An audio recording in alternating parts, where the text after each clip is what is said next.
जाकिर साहब, मैंने आपका प्रोग्राम बहुत बार टीवी पे देखा था। मेरा नाम गोविंद तिवारी है। मैं कॉलेज में प्रोफेसर हूँ।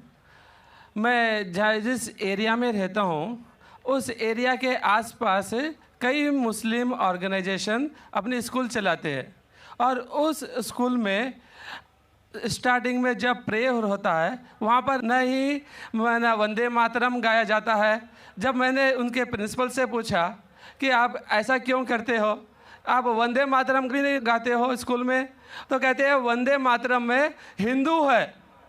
और उनकी स्कूल में, कई स्कूलों में हिंदी भाषा ही नहीं है, हिंदी ही नहीं पढ़ाया जाता है। और उनके कहा ना देशभक्ति की कुछ भी पढ़ाने के लिए वे कतराते हैं। देशभक्ति के लिए आपके मजहब में किस तरह से डिफाइन किया गया है, ये ज़रा मुझे बताएंगे।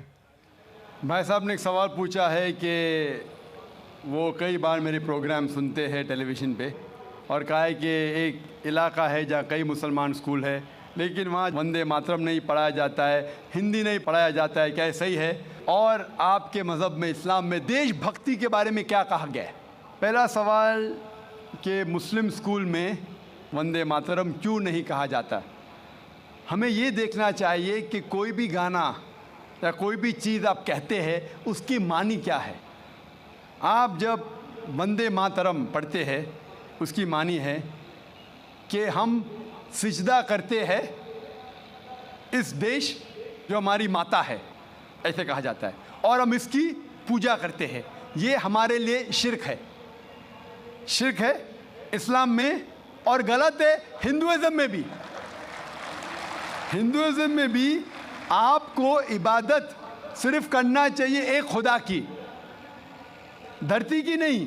तो हिंदुइज्म में भी गलत है, क्रिश्चियनिटी में भी गलत है, इस्लाम में ही गलत है। लेकिन आम हिंदू अपने मज़हब को नहीं जानते, अपनी मजहबी किताबें नहीं पढ़े हैं, इसीलिए कोई भी आप गाना गाते हैं अगर उसके मानी खुदा के ख़िलाफ़ है, अल्लाह सुब्हाना व तआला के ख़िलाफ़ है, भगवान के ख़िलाफ़ है, तो ऐसा गाना गाना गलत है। आपने मुझे शुरुआत में नमस्ते कहा। नमस्ते, नमस्ते के क्या मानी है भाई साहब, आप बोल सकते हैं? नहीं पता क्या मानी है? माइक्रोफोन ऑन कीजिए ज़रा भाई साहब का। नमस्ते मतलब मैं सर झुका के मैं आपको नमन करता हूँ। हाँ, सर झुका के आप मुझे नमन करता हूँ। नमन करता हूँ, सर झुका के। सर झुका के मुझे नमन करना शिर्क है, हराम है, प्रोहिबिटेड है। आप मेरे सामने भी सर नहीं झुका सकते, चाहे आप मुझसे मोहब्बत करते हैं, चाहे आप मेरी इज्जत करते हैं, फिर भी आप मेरे सामने सर नहीं झुका सकते। सर झुकाना चाहिए तो सिर्फ खुदा के सामने, अल्लाह के सामने, और मैं खुदा नहीं हूँ। आप जानते हैं, आप मेरी इज्जत कर सकते हैं, मेरी बात जो मैं कहता हूँ उसके ऊपर अमल कर सकते हैं, लेकिन आप मेरे सामने सर नहीं झुका सकते। इसीलिए मैं जवाब में आपको कहूँगा अस्सलामु अलैकुम, आप पे सलामती हो, आप पे सलामती हो। आप समझे ना? मैं आपके सामने झुक नहीं सकता हूँ। ये सिर झुकेगा तो सिर्फ अल्लाह के सामने, सिर्फ खुदा के सामने। तो आपने बड़प्पन में मुझे कहा, लेकिन अगर गलत चीज़ कहा तो मैं वापस से जवाब नहीं दे सकता हूँ, क्योंकि मैं जानता हूँ जो लोग नहीं जानते वो ऐसे हरकत कर सकते हैं। मिसाल के तौर पे 1 महीना पहले मैं जब बॉम्बे एयरपोर्ट पे था तो एक औरत, हिंदू खातून, मुझे पूछी कि आप डॉक्टर जाकिर नाइक है? आयु डॉक्टर जाकिर नाइक? मैंने कहा जी हाँ। ओ, मैं आपका रोज़ प्रोग्राम देखती हूँ, मैं दुबई से 25 साल के बाद बम्बई में आ रही हूँ, 25 साल के बाद हिंदुस्तान में आ रही हूँ। उसके सिर पे टीका था, हिंदू औरत थी, बोलती मैं आपके प्रोग्राम देखती हूँ और बहुत अल्हम्दुलिल्लाह तारीफ़ करने लगी। सारी तारीफ़ अल्लाह की है, मैं कुछ भी नहीं हूँ। और फिर कहने लगी कि मैं तुम्हारे पैर छूना चाहती हूँ। मैंने कहा कि ये गलत है, शिर्क है। तो बोले क्यों? वही जवाब मैंने दिया, आप जो भी कहो मैं आपकी बात मानूंगी। तो मैंने कहा आप कुरान मजीद पढ़िए, कुरान मजीद पढ़िए और इसके ऊपर अमल कीजिए। और मैंने तकरीर दी है similarities between Islam and Hinduism. Islam और हिंदुइज्म में यकसानियत, और साबित किया है कि हिंदुइज्म में भी लिखा है कि आप सिर्फ एक ईश्वर की इबादत करना चाहिए, जितने ऋषि आने वाले उनमें मानना चाहिए, और मोहम्मद सल्लल्लाहु अलैहि वसल्लम में भी। तो आपको अगर कुरान और वेदा पे अमल करना चाहिए जो यकसा है, आपको एक खुदा में मानना पड़ेगा और आखिरी पैगंबर मोहम्मद सल्लल्लाहु अलैहि वसल्लम पर। आपका और एक सवाल था कि हिंदी क्यों नहीं पढ़ाई जाती है, हिंदी मुस्लिम स्कूल में क्यों नहीं पढ़ाई जाती है। कुछ स्कूल में हो सकता है, लेकिन मेरे हिसाब से अक्सर स्कूल में हिंदुस्तान में हिंदी पढ़ाई जाती। जो स्कूल मैंने कायम किया हूँ, इस्लामिक इंटरनेशनल स्कूल, उसमें भी हिंदी पढ़ाई जाती है। ना हिंदी, मराठी भी, जो हमारे स्टेट लैंग्वेज है, हम पढ़ाते हैं, जोर देते हैं अंग्रेज़ी और अरबी पर। नंबर 1 अंग्रेज़ी अरबी, फिर उर्दू, हिंदी, मराठी, आगे चल के संस्कृत भी सिखाएंगे, संस्कृत भी, ताकि हिंदुस्तानी लोग जितने मज़ाहिब इस देश में हैं उसको समझे। मैं गवर्नमेंट से कहता हूं कि हिंदुस्तान में संस्कृत आम करो। संस्कृत आम करेंगे तो लोग वेदा पढ़ेंगे, पढ़ने के बाद हक के तरफ आएंगे और हिंदू मुस्लिम एक हो जाएंगे।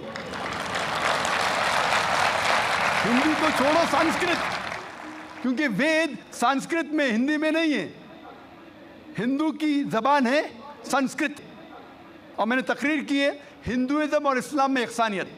लेकिन आम हिंदू अपनी मजहबी किताब पढ़ा ही नहीं तो क्या जानेगा। तो मैं संस्कृत कोट करता हूँ, फिर तर्जुमा करता हूँ और कहता हूँ कि आपको अगर लगता है कि मैं कुछ गलत कह रहा हूँ, रेफरेंसेस देता हूँ मैं। आपका आखिरी सवाल था कि इस्लाम में देशभक्ति के बारे में क्या कहा गया है। इस्लाम में कहा गया है कि सबसे पहले जो हमें बात मानना चाहिए वो हमारे खालिक की, बनाने वाले की, खुदा की, अल्लाह की, सबसे पहले। अगर अल्लाह की बात से कोई दूसरी बात टकराती है तो उसे छोड़ देना चाहिए। जहाँ तक कि मैं हिंदुस्तानी हूँ और मैं गर्व से कहता हूँ कि मैं फंडामेंटलिस्ट मुस्लिम हूँ, I am a good practising Indian. Fundamentalist, बुनियाद परस्त मुस्लिम भी हूँ और अच्छा हिंदुस्तानी भी हूँ। मैं हिंदुस्तान के कॉन्स्टिट्यूशन को जानता हूँ। हिंदुस्तान के कॉन्स्टिट्यूशन में एक भी चीज़ फ़र्ज़ नहीं है जो इस्लाम में हराम है, और ऐसी कोई भी चीज़ नहीं है जो हमें मजबूर करती है जो इस्लाम में हराम है।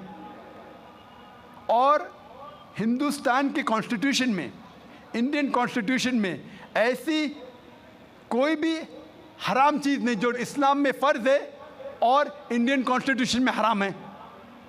तो मैं दोनों को साथ में लेके चलता हूँ। लेकिन अगर टकराव होगा, मेरे हिसाब से I can be a very good Muslim and a good Indian. मैं अच्छा मुसलमान भी हूँ और अच्छा हिंदुस्तानी भी हूँ। लेकिन अगर आगे चल के, अभी तो कोई टकराव नहीं है, लेकिन अगर आप ऐसे देश में हैं जो देश का कानून अपने खालिक के कानून से टकराता है, तो खालिक का कानून ऊंचा है, खालिक का कानून ऊंचा है, खुदा का कानून ऊंचा है, अल्लाह का कानून ऊंचा है। फिर आता है देश। देश ने हमें, ठीक है, ये देश में हम जीते हैं, देश हमारे लिए फैसिलिटीज़ देता है, लेकिन हमें जान किसने दी? देश ने या खालिक ने? खुदा ने दी। ये हवा जो है, ये हवा के बिना 5 मिनट भी आप जिंदा नहीं रह पाएंगे। कितना? 5 मिनट भी नहीं जिंदा रह पाएंगे। किसने दी? देश ने या अल्लाह ने? खुदा ने। देश ने भी हमारे लिए अच्छे काम किए। मैं देश के खिलाफ नहीं हूँ, मैं भी देशभक्त हूँ। देशभक्त के मानी क्या? अगर आप बोलते देशभक्त मतलब देश की इबादत करना, तो मैं देशभक्त नहीं हूँ। अगर देश की तरक्की चाहता हूँ, हाँ मैं हूँ देशभक्त। तो देशभक्त की मानी क्या इंपॉर्टेंट है। अगर देशभक्त मतलब देश की इबादत करना, तो ये गलत है। इबादत सिर्फ मैं खालिक की करता हूँ, अल्लाह की करता हूँ, खुदा की करता हूँ। लेकिन देश की भलाई चाहता हूँ। अगर वो देश कोई कानून लागू कर रहा है, वो शरीयत के अंदर है, खुदा के कानून के दायरे के अंदर है, तो मैं उनके साथ हूँ। कई चीज़ें इस्लाम में मुबाह है, ऑप्शनल है, और अगर देश उसे कहता है कि करो, तो मैं करूँगा। लेकिन अगर कोई देश, चाहे वो अमेरिका हो या यूके हो, वहाँ का कानून अगर इस्लाम के ख़िलाफ़ है, तो मैं उस देश के कानून के खिलाफ जाऊंगा, क्योंकि मैं सबसे पहले मोहब्बत करता हूं खालिक से, खुदा से, अल्लाह से, फिर अपने देश से। तो जहां तक के देश का कानून खालिक के कानून से नहीं टकराता है, हमें उस कानून पे अमल करना चाहिए।